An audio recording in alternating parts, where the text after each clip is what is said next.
Thanks for coming. Welcome to our talk on identity security threats. So I've got a little bit of a surprise for you today. I know on the listing it was just me, but I've enlisted someone from Talos, who, where a lot of this data is coming from, to come co-present with me, and that's Bill. Bill, do you want to introduce yourself real quick? Or? I'm Bill. Oh, no. Don't listen to those people. Bill Largent, I'm here. I don't know, he's more than capable on his own, so I don't know why I'm going to stumble through this thing, but everybody be nice to me, because, it's a long trip from Austin, so, yeah. Yeah, so I'm a technical marketing engineer, and as one of my colleagues likes to say, the marketing is silent in that title, right? So we do actually very little marketing work. So we're really the technical arm of the product organization. So I work with the rest of the Duo team, and sorry, let me grab the clicker here. A couple quick housekeeping slides. Obviously, you've seen this slide before. I'm obligated to show it by Cisco law. The important part is definitely jump into the WebEx room, right? We love questions, comments. Start a thread, start a dialogue there. I'm in there. The rest of my team is in there. We have a lot of experts there. So please feel free to use that. Also, the survey, right? We really scrutinize the survey and the comments and all of those types of things. So we appreciate you taking the time to fill those things out 100%. So I'm not going to go through the whole agenda here. The objective of this talk, though, is to give you an overview of what's going on in the identity threat landscape today across these different areas, and also kind of a survey of how the different identity vendors are reacting to it, the directions that they're going, things to think about that you can take back for your environment, those types of tips and insight. In terms of my background, I just want to show you very quickly. I know I said no marketing, and this will be very quick, but this is what I work on day to day, Cisco Identity Intelligence. So have any of you in the room looked at identity intelligence as part of the Duo platform? Or, okay, a few folks. All right, great. So probably for most of you, this is somewhat new. Identity intelligence comes from a startup company that was founded by a bunch of Cisco engineers, actually, that left to address the identity security problem, right? And I got connected with them. At the time, I was working for an MFA company, and I was really enjoying it, but I sort of recognized that MFA is one piece of the problem, but it's not the whole problem, right? If it was, we wouldn't be here having this talk at this point in time. It's important for sure, and we'll talk a lot about it. But what we built basically is this platform that collects all this identity data and then helps you make sense of it from a security perspective. And it's really in three different areas. It's, first off, visibility, like where are my identities? What are my identity assets, right? Because even that's just a challenge for most organizations to really know where all their identities live. Posture, right? What's the posture of them? Do they have strong MFA, weak MFA? Are they inactive? Are they accounts that we should get rid of? That type of thing. And then also threat detection, which is, a lot of people are very interested in that part. But identity intelligence does all those things. So that's my background and what I do on a day-to-day. And then the other thing is from a Duo perspective, right? I just want to reiterate an announcement we made last week, which is we are rolling out our own directory, right? And I'm not product pitching you on that. The reason I'm highlighting that is because that was kind of the last missing piece of the puzzle for Duo, right? That really great MFA, risk-based authentication, SSO, device trust, device health. They had all these pieces of the puzzle, and being their own directory or having their own directory was kind of the last thing. And so they made the decision to build that, and it's now in preview out there today. So there's lots of different places you can go, swing by the Security Center Village and get a demo of that if you're interested in that and want to see it. But again, I'm not pitching you. The point of me saying that is because Cisco overall is very focused on identity, and especially within security. We recognize that it's key to your overall security strategy. So we're making big investments in this space. With that, I'm going to hand it over to Bill. He's going to talk a little bit about the landscape. So it's got to be the worst decision he's made today, right? Okay, so I'm going to talk a bit about the threat landscape as it pertains to all of this and just in general. Before I get started, I'm a threat researcher, so I'm a nerd. I don't know anything about sales or product, so you won't find any of that from me, which it does kind of beg the question, why the hell is he here? But we'll figure it out as we go, right?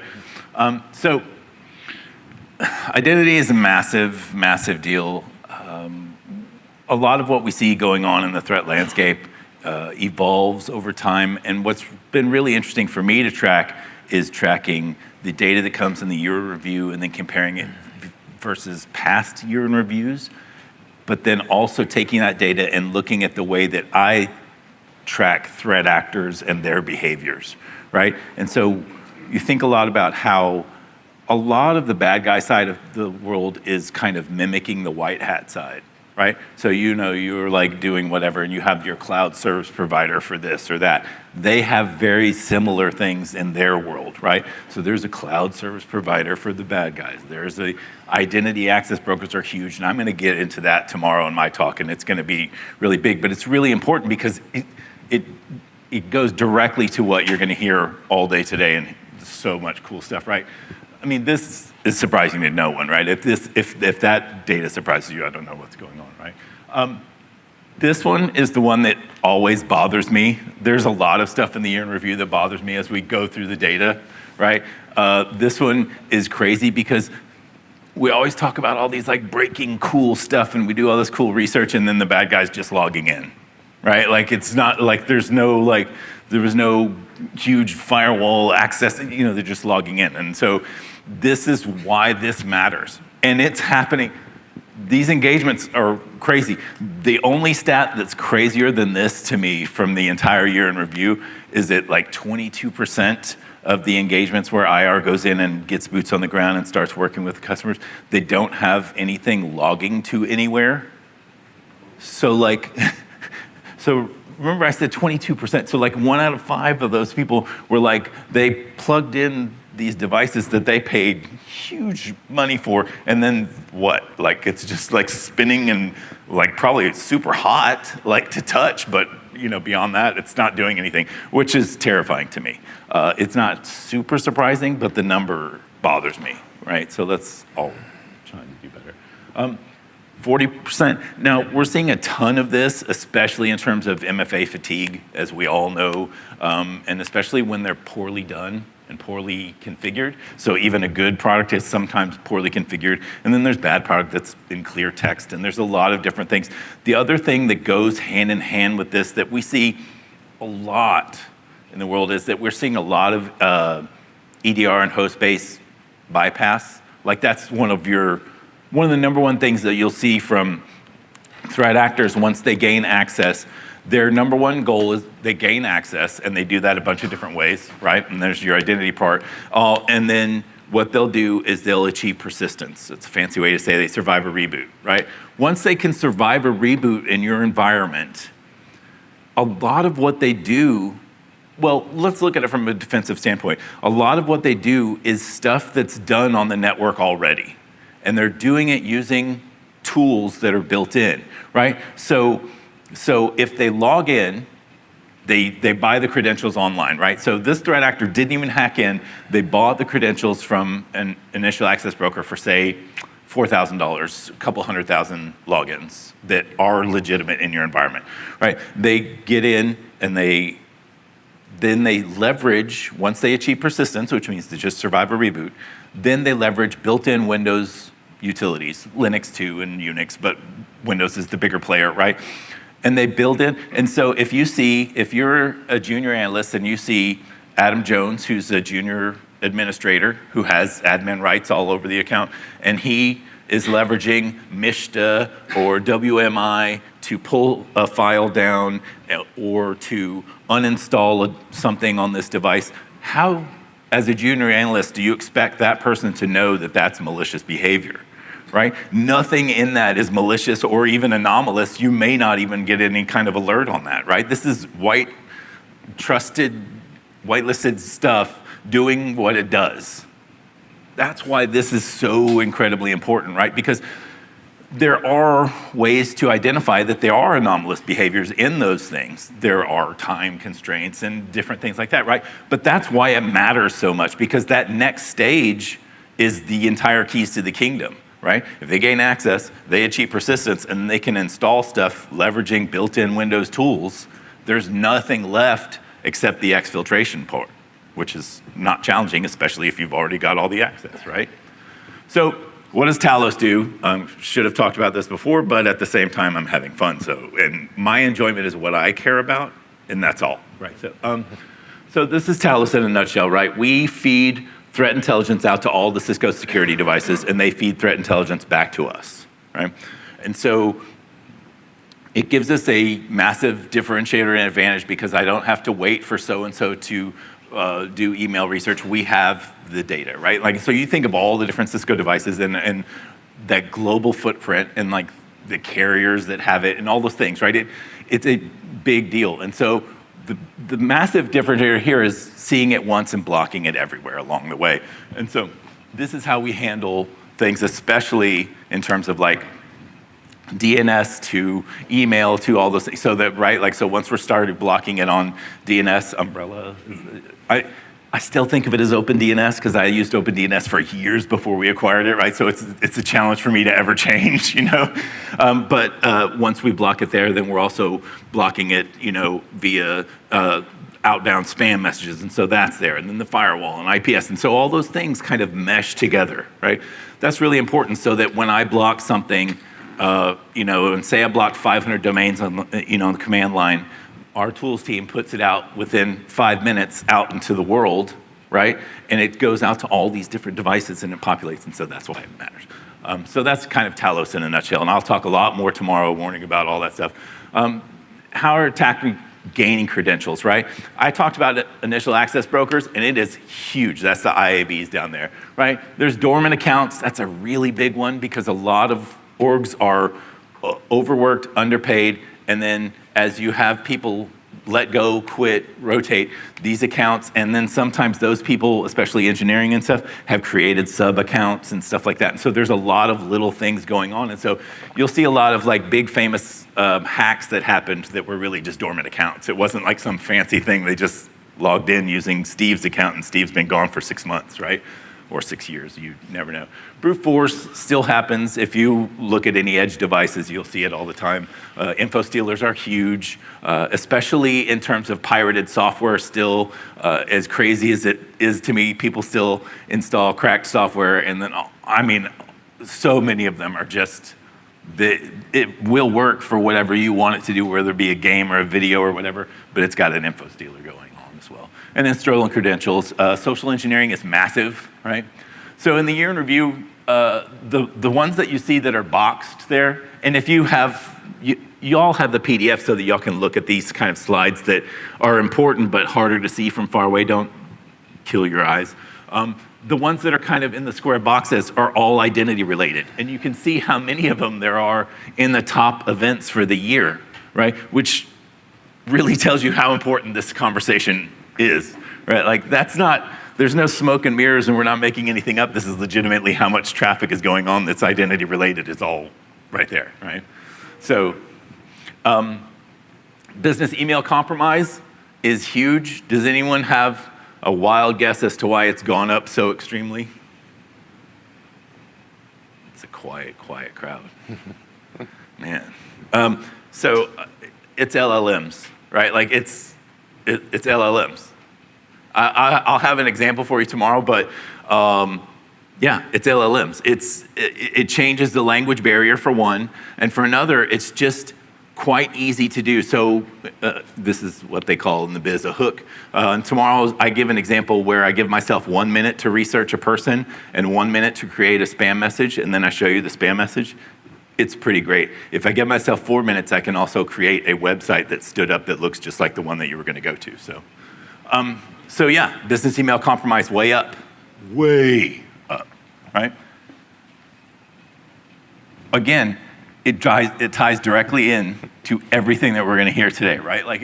But this is what's happening. Okay, and so other things that are happening is there's more kinds of phishing than we've ever had before. So business email compromise is huge, but now all of these others, and these are, I didn't make up the name, so y'all can't throw tomatoes at me, but I will say that quishing is huge because everybody in the whole world will just QR code anything at all. They'll see some random one on a street and they'll QR code it, and you're like, oh my gosh, please don't. But we've all grown used to it because, like, we go to a restaurant, we just pop it for the menu, right?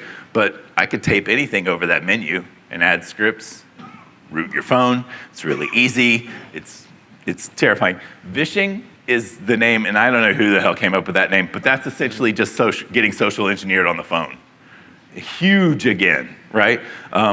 And does anyone have a guess as to why that also is happening more? It's AI again, right? Like the AI phone calls are crazy. I don't know if y'all saw the one in Hong Kong where the bank was $25 million, and the video is pretty extraordinary because it does look exactly like their CISO or whatever on video call. Like, it's tremendous. So I get it, but yeah, all of these things up and up and up, right? And all of these things rely on identity to get to the next level, right? Oh my gosh, sorry about that. Social platforms, obviously LinkedIn is huge, different ones like Facebook and all of these different things. And this shows like the height of the demographic, right? Like, because if you're gonna hit a younger audience, they're not gonna fall for some of these because they don't even use them, right? Like they have an account, but it's never been used or whatever. And so it kind of cycles through those things. And so again, that's one of those things that you can find from doing a little bit of recon on an org. SMS. How many people hate the fake toll scam? SMS, yes. Raise that hand, yes. We have one person that's, well, we have several that do it, but we have one who's an extreme hater with that kind of Talos hate that y'all can't imagine the haters that Talos has within it. Like, I could try to tell you, but you don't know the level of hate that our team has, which is a beautiful thing, right? And so we have one dude who knocks down just hundreds of those every day. And it's so funny because he'll blast off in the hunting channel and be like, and you're like, I just love that. And he never gets tired of hating on it, which is wonderful to me. And then the hybrid ones where they post a fake PayPal page or, whatever, and they're very, very good. In the interview, look at this. This is, again, one of those things where I'm like, I'm not making anything up.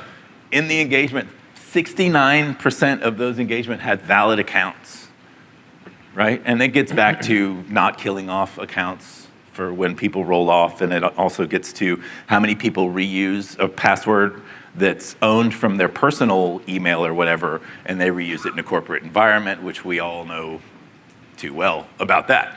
So that's how you see that. I mean, we're talking nearly 70% of those engagements, right? Like that's a number that's not debatable. This is why this is so important and why I'm excited to also be in the audience for this conversation. The TTPs for valid accounts, phishing, and this goes down the list, but what you see here that I think is really an important thing, when you look at this, does anything stand out to anyone on that? It will when I bring it up. You'll be like, yeah, that's right. And then be like, the Talos guy's so smart. And I'm like, I'm not, but we'll take it, right? So it's the lowest level of effort, and then it gets kind of higher level as it goes down, and they use it less and less because the attackers, lazy, just like us, right? Like, so if something works, great. Why do this? Why work this hard if you can just log in, right? And so it's also showing that it's prevalent, but also that it's easy, right? Like water's gonna flow to the easiest path. We see it here, right? Oh my gosh. I'm a tech person that can't use tech. So the MFA statistics, right? Authentication attacks versus MFA weaknesses. And again, these are things that I think are easier to look at on your PDF, and zoom in. But I think the most important aspect is that a lot of times it's not necessarily that there was an MFA, although shockingly often there's not. But when it's poorly rolled out is a real problem. And like I said, once you give up that access, they're just gonna use tooling that's built in, and then it's very challenging to catch them until that exfil point. It just is, right? Especially like if the network isn't segmented properly. Like all these like little simple sanitized things that we need to always do, right? Like engineering shouldn't be able to reach payroll, but it does because that VLAN talks to that one and it's easier than having to field a phone call, right? And so those kind of things, they change the way that we work day to day, right? So the observed trends, and I am almost done, so y'all get back to really smart people talking instead of just me. The threat actors are using tons of phishing, right? Ransomware and pre-ransomware engagements. To me, they track these a lot, and I think of all the actors as essentially ransomware actors of some variant, because even if they're not going to do the encryption piece, they're doing a lot of the extortion piece, no matter what, right? They're going to steal that PII. They may sell that PII, but they're going to try to extort you versus it first, right? That's just what they do. It's just good business, right? And so they've even learned that it's easier to profit and get more business by not encrypting all of your stuff, right? Y'all remember when they used to like smash, especially like hospitals and education, and they would come in and it would just spread like the virus and touch everything and encrypt everything all the way. A lot of people got so frustrated and mad, and so we learned a lot about how to defend against those things. And so now people don't want to pay those people more. So a lot of times the choice to not encrypt and instead just use the blackmail portion matters, right? And then finally, phishing, like I talked about, I kind of covered this in the past, but huge number of engagements. And again, we're seeing a lot of that because the AI audio and then the LLM in terms of text. It really is good. I've done so much testing on it. We have teams that do this nonstop with different things. So some teams are just trying to break them and do the sandbox evasions outside, like you put stuff in that will then jump out of the AI and into your machine. Like that's a fun poisoning thing. Or have it, where they say they hallucinate a package and then you build the package and put malware within that hallucinated package. There's a lot of different ways to attack, right? But all of those things are other LLM techniques, but the easiest one is just to make a good, simple email that sounds professional in a language that you don't even speak. And we've tested it and looked at it in Portuguese, Cyrillic, all those. Japanese is a little dicey still. It's tough, even if you say, like, I need business Japanese. We've worked with some of the people on the team, and they're like, nah, it's not working. So it's a growth process for those. Some languages are harder than others. Actually, Brazilian Portuguese is harder than actual Portuguese. It's an interesting dynamic, but I'm getting into nerdery stuff, and I will back out. But yeah, it's happening, and you can see the data. Like it's not making it up. Like tons and tons of it is directly from this. So, this is more of the same. It's just a prettier way to say that the phishing was dominating. And we're going to see this, and it's going to continue to rise. I'm predicting that the business email compromise thing goes up again, even through the roof compared to what it was last year. Because the leap that it made this year is insane. But I think the next one's going to be even bigger because really getting to a point, that push-pull point where we have so many overworked individuals, and those are the people that are going to get caught with a spam that's really well done versus like those kind of older snowshoe kind of campaigns where they sent 6,000 and they just needed 3 people to click it. Now they're like getting better at a little more targeting, because again, like I said, I can make a good one in a minute. And if I researched you for 2 weeks, I could make some great ones, right? And so it's really a terrifying thing. So, stay informed. If y'all don't go to the blog, please go to the blog. If y'all don't ever listen to the podcast, I live in Austin, there's traffic 24/7. I don't know where the hipsters are going at 3 a.m. with their little waxed mustaches and their electric cars, and but there's always traffic, and so I'm always listening to podcasts and books. And so the Beers with Talos podcast is pretty fun. Like honestly, it's a good time. So I would recommend it just to stay on top of these kind of things that you like that are happening and kind of growing, because it's fun, right? So yeah. Let an expert speak. All right, thanks, Bill. Appreciate it. So as I mentioned, I've got an MFA background. So after the fact, I kind of looked at this and realized I structured everything sort of in terms of authentication. We'll kind of work our way up the stack, right? The first one, obviously, is passwords, right? Single-factor authentication. And obviously, as I say this and I put these slides up here, it's like, do we still have to talk about this? Are we still talking about it? Unfortunately, yeah. The answer is yes. Bill, he's nodding his head. Yeah, it is. And I work closely with our customers that have deployed CII and help them look through the data. And invariably, we find things like this. We find accounts, and I've anonymized some of this, but we find accounts that are under attack. And sure, there's lots of them. Let's say there's even a smaller organization, let's say there's 40 of them. There's always a thin stripe at the top that we can quickly get to where it's like, oh, these accounts don't have MFA. And this one's inactive, right? And this one just had a significant change. Right? It just got added to a group, or something else just happened with it, right? Where those are the accounts that you want to drill down and focus on, because there's probably something easy that you could do to secure those accounts. And I'm telling you, they are living in everyone's environment, no matter how diligent you are. It's not a shame thing. It's the way it is. Bill kind of mentioned that accounts just slip through the cracks sometimes. So, and Microsoft has also published some really good data on this that really caught my attention, right? So from 2023 to 2024, password-based attacks are going up, almost doubling, right? So I would have thought like, they've moved on. They're moving on to other things. No, as we reduce passwords or try to reduce passwords, it's sort of like squeezing on a balloon a little bit, right? They're exerting more pressure on that slice of the pie that's still there for them to attack. Because as Bill said, it's the easiest for them. All those things make a ton of sense. What they have had to do is slow down a little bit. Right? When I first started with OAuth in early 2022, and we'd connect to customers' environments, especially large environments, higher ed, universities, we'd see accounts that are just getting thousands of failed authentications a day against Microsoft's legacy protocols. They've had to disable that. It's, in fact, now in conditional access, it's disabled by default through their managed policies. So they've had to go to kind of a low and slow approach. So that's what you'll see, basically, where they'll try from one IP for one user one time. Right? Or maybe if they're getting a little sloppy, they'll try a few different IPs. But Microsoft also, to give them a lot of credit, has done a very good job, and I know Talos has contributed to this too, shutting down the IPs where they're coming from. So we're forcing their hand a little bit. What apps are they going after? Right? Office, obviously, right? User account settings, I'm seeing that more and more. If they can get into user account settings somehow magically and enroll their own MFA methods, then that's golden for them, right?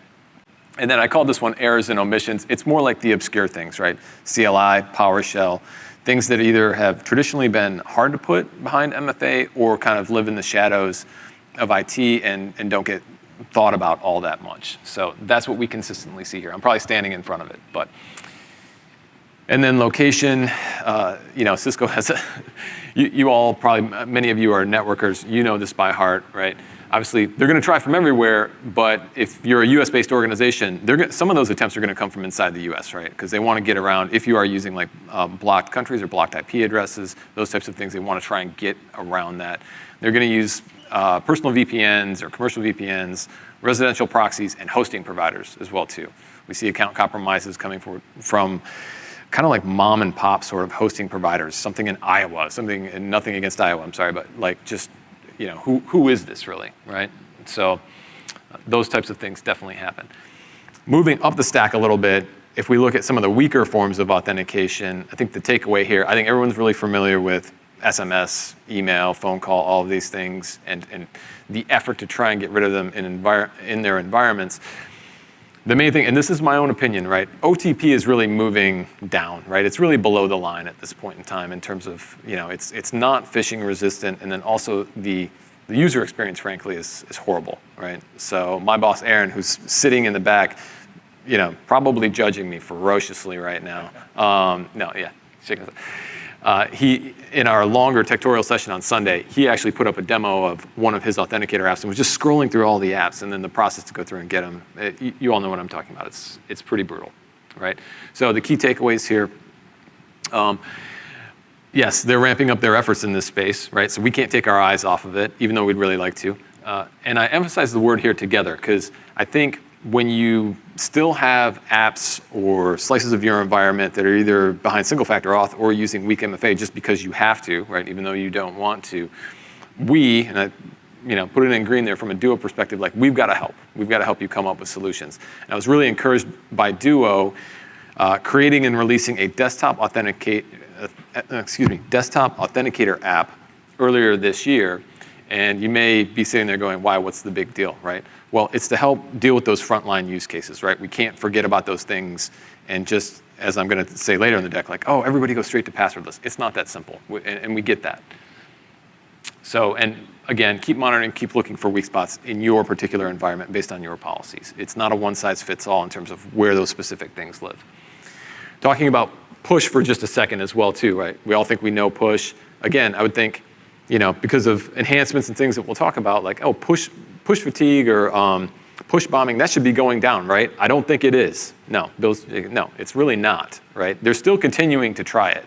So we can't take our eye off that, even though we have what I call push plus plus, right? Verified push, which is really just, we took push and then we took OTP and we shoved them together, right? And so Microsoft, probably everyone's familiar with this. Microsoft's had this on by default since 2023.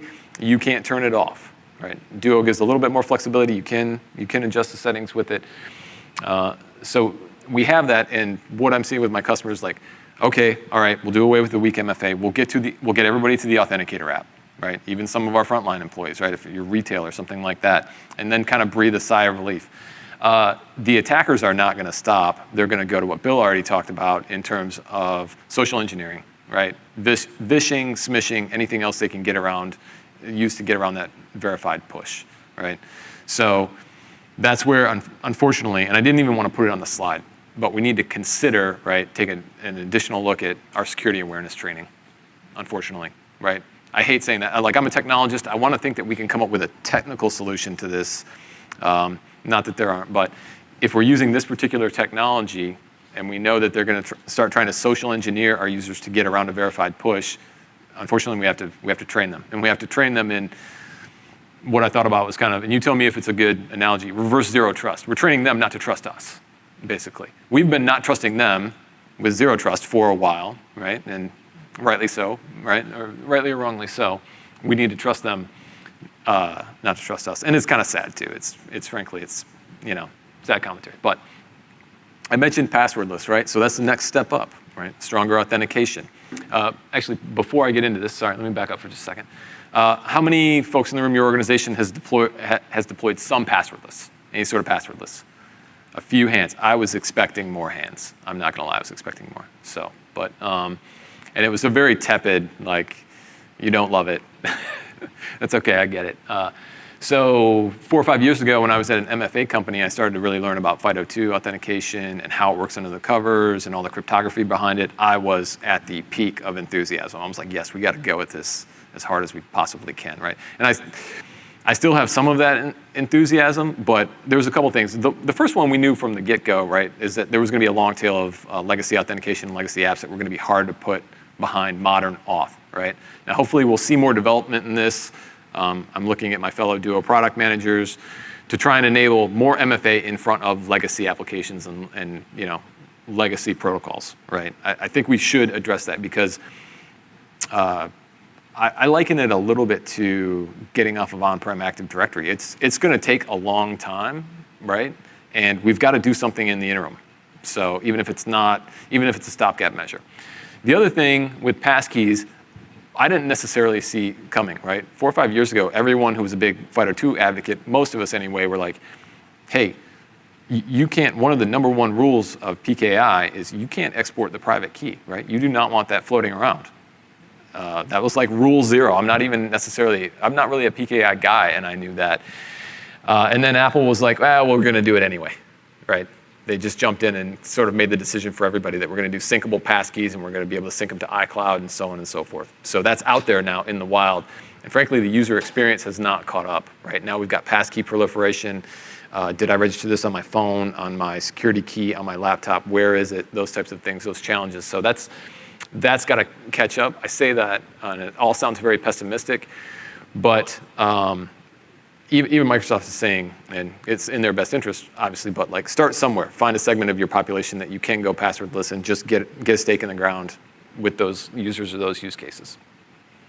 There's deeper dives on this week, right? On Thursday morning, my friend Clayton has a talk specifically on passkeys. It's an excellent talk. He always stays completely up to date with that. And then another friend of mine, Stefan, is talking about other forms of innovative authentication. So definitely check those out if you can.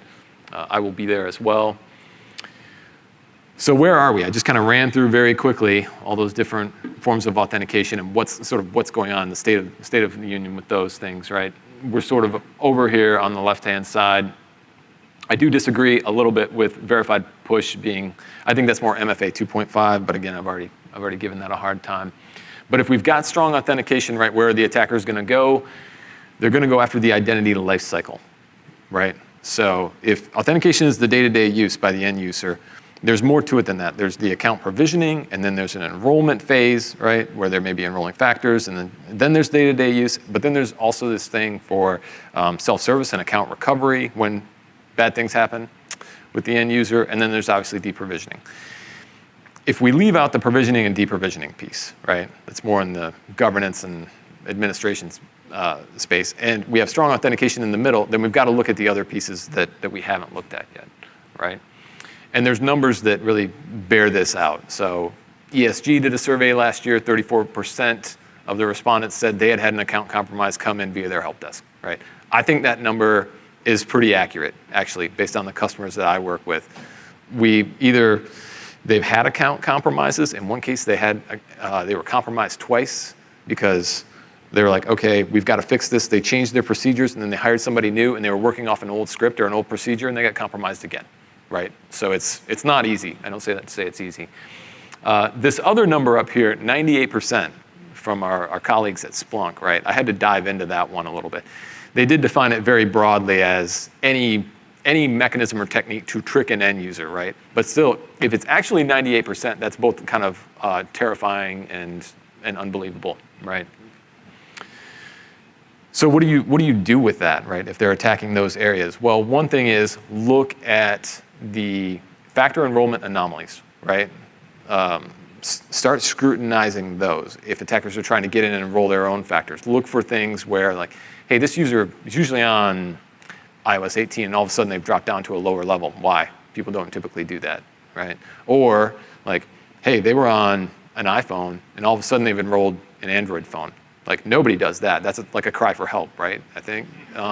So, look for those things. Also, the use of bypass codes. You may be using bypass codes, or Microsoft calls them temporary access pass tap codes. Perfectly valid use cases, but sometimes that can be an indicator of something going on with the account, right? Something malicious going on with the account. So keep an eye on those things. The extreme example here that I want to talk about a little bit is a large tech company that we all know, right? They have been for a while, and finally, in the last few years, made a major push to wipe out all weak authentication. They're 100% strong cryptographic authentication across the board, right? And they'll tell you this. If you get in a I lost everything scenario, right? Like I lost my laptop and my phone in a boating accident type of thing, right?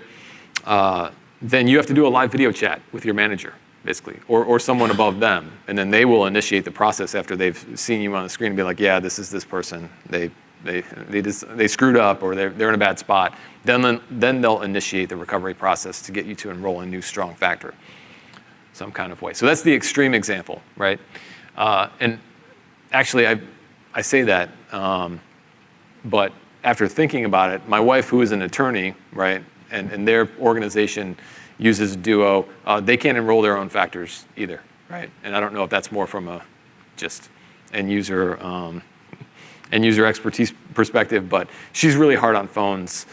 And when she loses them or breaks them, yeah, she's got to call the help desk to get them involved in recovery. What people are really searching for in this space, even if they don't know it necessarily, is identity verification, actually, like at that point. You don't just want strong authentication. A lot of people, I got a lot of questions in the past about biometrics, like, well, can we deploy biometrics and that'll prove who this person is?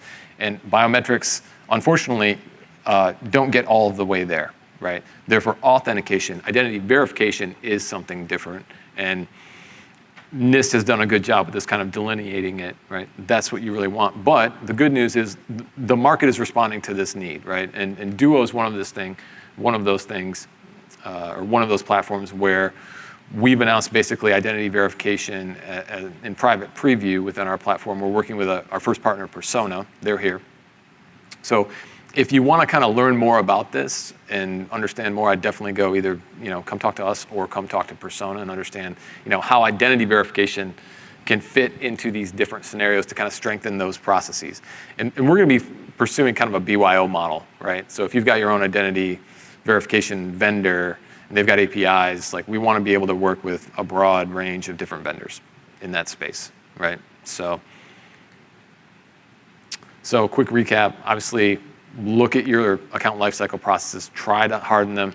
Don't leave out the onboarding and the HR processes. I think, well, I don't want to say most people, but obviously it's been very high profile lately, all the North Korean efforts to get hired into our companies, right? And become fake remote workers, either because they just want to earn income. They just want a way to earn money or for espionage, spying. So, and then monitoring your MFA factor and device enrollment anomalies.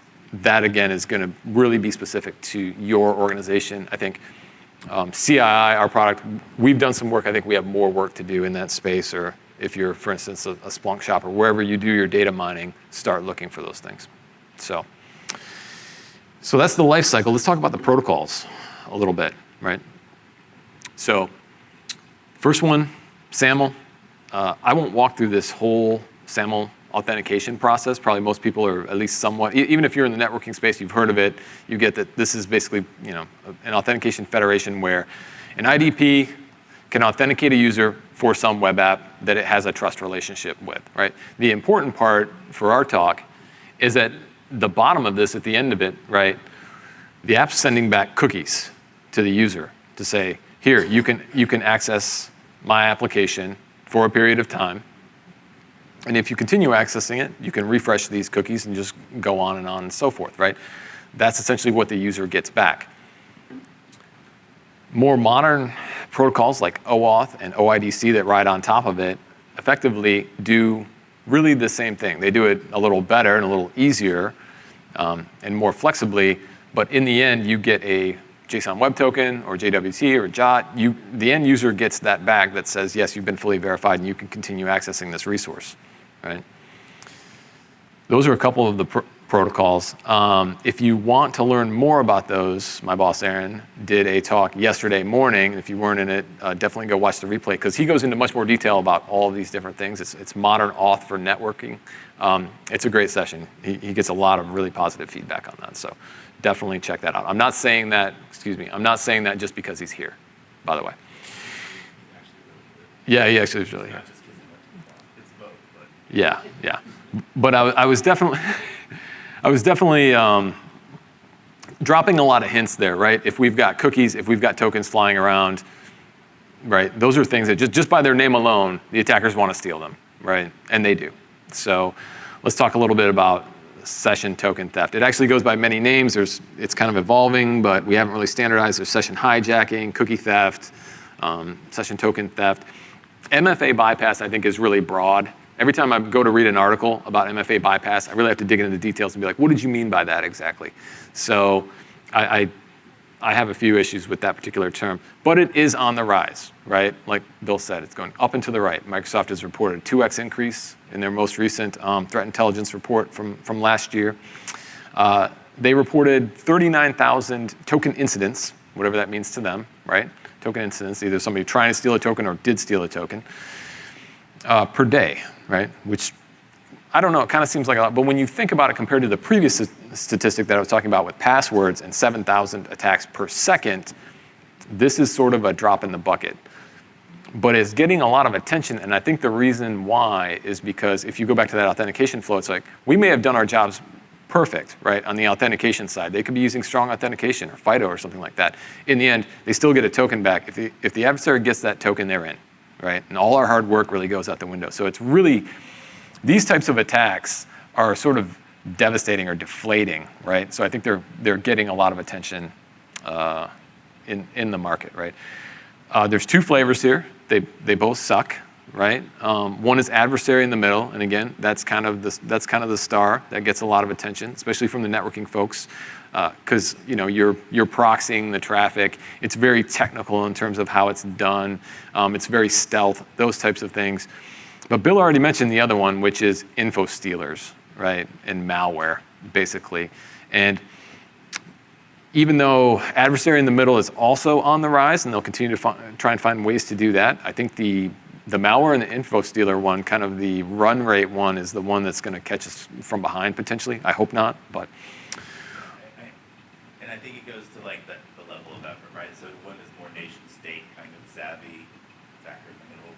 The other is more malware where people can achieve that. Yeah. I've got an additional slide on the info stealers, and I think but they're both bad, obviously. So the Microsoft cookie architecture, by the way, I talked a little bit about SAML and OIDC. Microsoft is sort of on another level in terms of their cookies. So is there anyone in the room who this is their day-to-day, or they They deal a lot with this. Probably no. Okay. Oh, okay. It's complicated, and everything in the Microsoft ecosystem is complicated. They have a lot of things, right? They have a lot of scenarios that they have to deal with, right? But if you've heard the concept of like refresh tokens, primary refresh tokens, they sort of have this matrix or hierarchy, if you will, of their token architecture, where it's like, okay, I can sign into Windows, I can get a primary refresh token, then if all the configuration's right, then I can use that token to get an application token for a native application, or I can get a web token for a web application. All the apps that might sit behind Microsoft, from an SSO perspective, I can then get access tokens to those things. So there's sort of this hierarchy or trickle-down effect of different tokens and cookies. The attackers want to steal them all, right? They'll take any ones they can get. It kind of goes a little bit from harder to get your hands on to much easier to get your hands on, right? And also the level of value kind of goes in that same direction as well too. I know I'm kind of glossing over that from a technical perspective, just in the interest of time. This could be its own 1 hour or probably 90-minute talk, right? And is in a lot of cases. So, and if someone's interested in that talk, we'll put it together. We'll do that, right? In terms of session hijacking, the adversary in the middle, the one that gets all the attention is Evil Jinx or Evil Jinx. Right? That is very much the poster child for today's adversary in the middle, because a very sharp gentleman basically wrote a kit for it, wrote a tool for it, and you can go grab it and play with it and just see how all of this works, right? And just how easy it is for the attackers. So he kind of democratized adversary in the middle for everybody else. It's great. What it looks like in the end, and I'm sorry, a lot of this is probably hard to read on the screen. Obviously, yeah, you get username and password. Great. You might get an OTP token if that's part of your phish, or get the user to accept a push notification, whatever it is. But the big thing is the cookie, right, that we mentioned. Because then they can go straight in. They don't have to worry about future MFAs. They can just grab that token, keep that session open as long as they can. That's something, I don't really talk about it in the deck, but session length. If you've got really, really long sessions hanging around out there, kind of ask yourself why, right? Do I need to tighten my policies a little bit and make people re-authenticate a little more frequently? Or is it an attacker out there maintaining persistence in my environment? So the CII head of engineering is very big on that one. So he'll be glad I mentioned that. So they get the cookie, pop it into a browser, right, with just an extension or something along those lines, and they're in, right? And as I said, then from there, they go everywhere else. They maintain persistence, or they run internal phishing campaigns, or whatever it is their particular goal is. Obviously, if we have a bad thing, we've got to do it as a service, right? So phishing as a service is very much a thing out there. This particular tool got a little bit of press here in the last 2 months, Session Shark. It's for educational purposes, right? Absolutely, why not? But look at all the fancy features it has. Cloudflare compatibility for stealth, right? So it can fly under the radar of folks like Talos. Support via Telegram, as Aaron once again mentioned. Probably better support than a lot of your other enterprise software vendors, right? With this malware. Well, again, sorry, educational purposes. So that's out there. Going back to the info stealers a little bit, I was really encouraged this past month, I think it was May, that Microsoft and some of the law enforcement agencies were able to take down Luma Stealer. I had heard of this one before. They were that famous. 400,000 machines. I can't tell whether to be really impressed that they got their malware up and running on 400,000 machines that they don't own, or like there's so many people out there, as Bill said, who will click on anything and use crack software and all these other things where it's like, oh, that number should have been higher. I'm not sure. The other thing, Bill, I forgot to ask you this beforehand. So 2,300 C2 domains that was in that takedown. Yeah. Is that a lot, do you think? Or is that like, it's a drop in the bucket? So it's interesting. It just speaks to the way that Luma's doing their back end. Because some would do like more like fast flux DNS or something like that and have a whole string of C2. Mm-hmm. But what we've seen a lot lately, this is counterintuitive, but everything's cyclical. We've seen a lot of malware families go back to hard coding IP addresses in, and part of that is because we've gotten better as a whole with DNS protections and all of these different things. And so these hard coded addresses have become back in fashion, which is bonkers, but like tracks. And so it's a very weird thing. And so I think both of those things factor into that. Okay. All right. Interesting. By the way, I really did just spring that on Bill. I really didn't ask him that beforehand. So thanks, Bill. I appreciate it. Yeah. So what's the response to this? Specifically, a lot of these different attacks, but the session token theft and the new and fancy attacks, right? It sort of feels to me like Back to the Past. And obviously I wanted to throw up a Back to the Future picture here with Marty McFly and Doc Brown and all that stuff. Can't do any of that, unfortunately.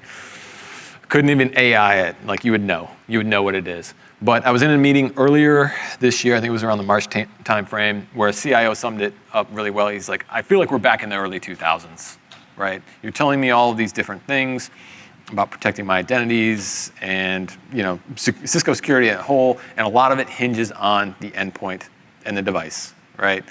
And he's like, I thought we were going to be able to get away from all those things. And the answer is I don't think we are necessarily, at least not right now, right? Why? Because obviously we have MFA, even strong MFA, it's great. It's not getting us all the way up to the bar where we want to be. We've got to add in the concept of trusted devices, right? A device is something that kind of serves two different purposes at the same time, right? You've got something the user has as a factor, and something we can also know and have some level of assurance. At least we know it, and maybe we can also have some introspection into the device health, into the posture of that device, those types of things, right? Not that it's not easy, it's work, but we can do it. And then the other thing on top of it that kind of gets us all the way there is the identity context, which sounds like sort of a self-serving comment, but the reality is that those other two things, you're not going to get there tomorrow, right? It takes time to put those things in place, and you need visibility and you need monitoring of those things while you're migrating from wherever you are today to wherever you want to get to, right?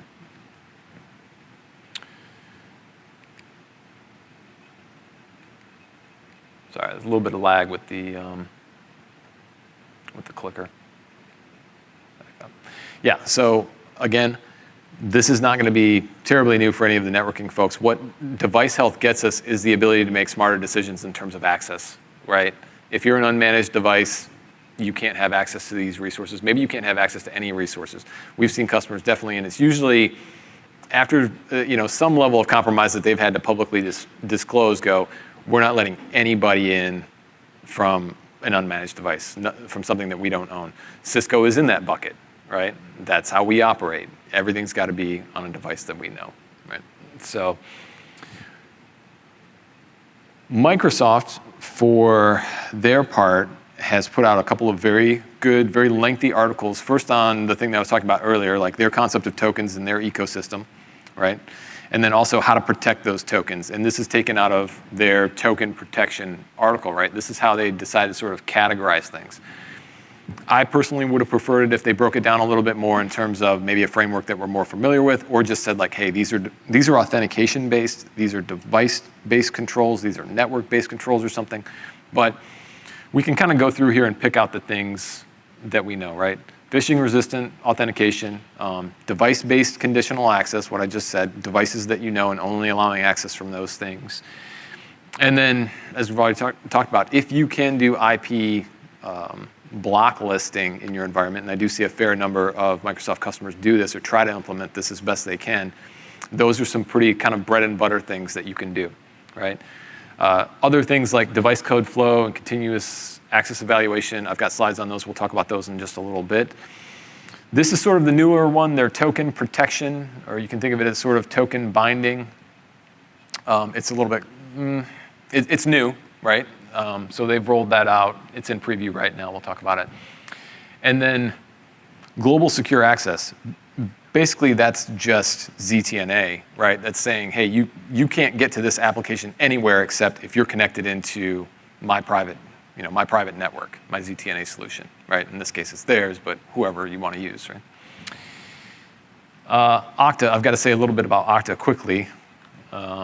They've done quite a bit. Let me back up just a second. They've done quite a bit as well following some of their incidents to implement sort of on-by-default security procedures around sessions. A lot of it revolving around the administrative console for them, right? because some of their breaches were sort of admin related, and so they've done some things there to do that. But in the end, a lot of what they recommend is device-based. It's saying basically deploy FastPass, because that enables our passwordless strong authentication, and that enables you to know the device and lock things down to managed devices.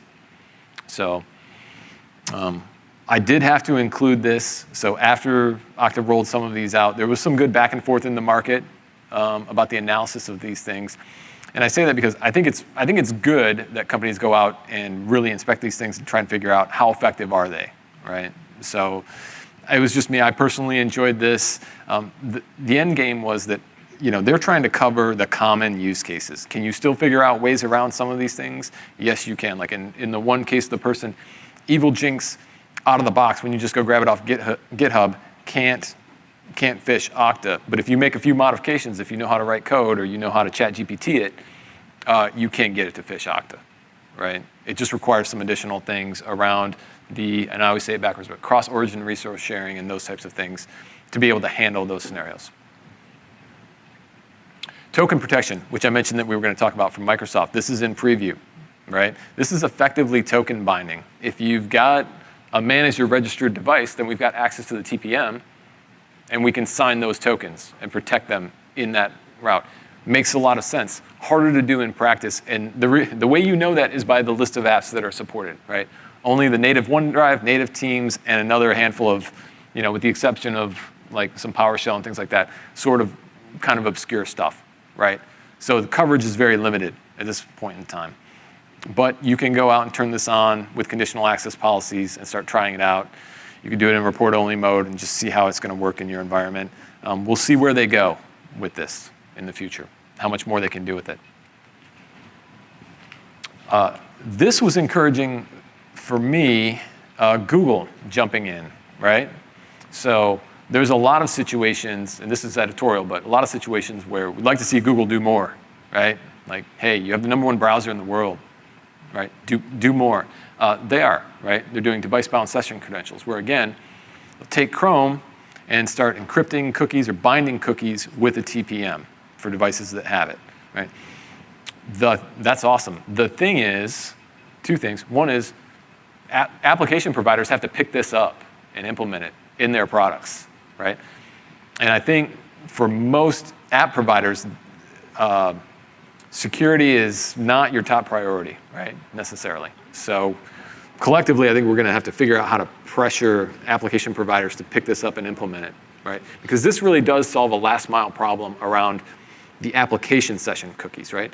If I'm using Microsoft, I can protect their cookies, but what about the cookie I get when I launch that SSO app that the app gives back to me, right? How do I protect that one? Well, this is a way of doing it, right? But the app has to jump on board. And I didn't draw a big circle around it or put a big arrow around it, but when I took this screenshot about a week ago, it only had 331 views, right, for this posting or this notification. So for the largest browser market share in the world, that felt like kind of a low number to me. So hopefully Google does more to kind of promote this and so forth. So we shall see. Talking about this is a good point to talk about browsers for just a second, right? I know I've been saying like managed devices, basically controlling endpoints, those types of things. And obviously agent fatigue in organizations is real. It absolutely is. We recognize that. The browser vendors and Chrome and Edge do as well, right? And so they're rolling out features so that we can basically manage the browser or have some level of knowledge of the browser and put some controls around it without having to go full desktop agent, right? So I think that's a good thing if you're in a situation where you're like, I just can't deploy software there, or I just can't deploy another agent. We have some options, right? Same thing with Edge for Business. So, and again, both of these, it's like, first step is, let's know the browsers. The second one is, get more telemetry around posture, right? So we can make better access decisions. But just staying on the topic of cookies for just a little bit longer, right? Ideally, long term, in the very long term, it would be great if they just weren't there, right? If we just get rid of the cookies and we figure out some other method of sort of transferring trust, transferring authentication between a provider and an end user. And really the phrase that came to mind, I created this, this image, and then the phrase that came to mind was, no, we want to kill the cookies. And I'm like, I need something more aggressive, right? I need something that looks like what my kids look like when my wife makes cookies, right? So, and I don't know if any of you are in the situation, but I never get a cookie. I never, and she's like, you got to fend for yourself, dude. You got to sharpen your elbows, man. But anyway, we are working on this. So this is in private preview now with Duo, where we're trying to basically clean up the part that we can control, right? So we are removing the cookies from our authentication flows, right? So you can't, all this talk that we've done about like token binding and encrypting it with the TPM and all these other things, if it's just not there, period, it just can't get stolen, right? It's kind of our philosophy. So this is in private preview, basically with Duo Desktop and Duo Passport. Yeah. Oh my God. All right, I owe you a beer after this. Yeah, it is. You can't steal what doesn't exist. I'm sorry. If you can steal what doesn't exist, then I don't know. You should be in another line of work. So anyway, good catch. Thank you. Stop it, clicker. I will figure this thing out, right? Yeah, in private preview. So come talk to us afterwards if you're interested in this, just in terms of how we're doing it or how we're approaching it, right? So we'll see what the rest of the market does. Talking about application sessions, right? Also, there's this concept of the session's been established, right? You've launched an application, and something changes. Can't we do something with it? This has been a long time complaint of, hey, after I SSO into an app and I get that cookie, the app provider never goes back and checks with the IDP again. It's like I could care less, right? But a lot of times, if something's happened, right? If we've had one of these events, like a high user arrest detected by Microsoft, or a password change, or something like that, if we disabled the account, we want to kill all the downstream sessions, right? So continuous access evaluation protocol has actually been around for quite a while, right? I remember first reading about it in 2019. Microsoft was working on it. It's out there now. It's actually on by default in their conditional access policies. So it's another mechanism or another layer of protection that we have out there to at least react to bad things, right? If we detect a token theft over here, we can go kill sessions over here. So it's on by default. You actually don't even see it in conditional access. It's like hidden, but you can turn it off if you want to. But again, the range is sort of limited. As you can see there, Exchange, SharePoint, Teams, just basically things that they control. And even within that, there's a matrix on the website that would not fit on this slide or the next slide of the different scenarios where it works and doesn't work. But it is out there. Microsoft smartly has transitioned it to the next thing we're going to talk about, which is shared signals framework, right? This is a somewhat newer consortium underneath OpenID to be able to do essentially the same thing just as it says, right? Something bad happens over here. I want to send it to the rest of the pieces of my stack in my ecosystem so that they can take action or they can react to it. So we did a very good POC with a couple of our partners, AppOmni and Signal, that we demoed back at Cisco Live EMEA. I'm sure that demo's still floating around somewhere if you want to check it out. Basically to be able to do these things, right? So if another security vendor detects something, they can reach out to, for instance, Duo or your IAM solution and say, kill everything, right? And obviously we're hoping that the app vendors will join into this as well. Okta is very much on board with this. They jumped in with both feet behind this. We've been, yeah, that's right. Cisco's been a big supporter of this. There's actually still a blog up from 2021 talking about our support for shared signals. But now it's gaining some steam, right? We're getting some critical mass going. Yeah, and AppOmni is here too, booth 1919. So BYO is dead.